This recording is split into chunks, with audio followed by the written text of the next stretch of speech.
ai ta so thing group mega ni Kolkata kezi asam sarini tuna hin hian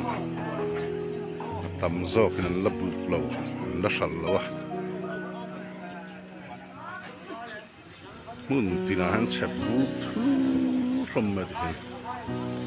khatin bek za thum chung ten nei ni ta to thang hin khi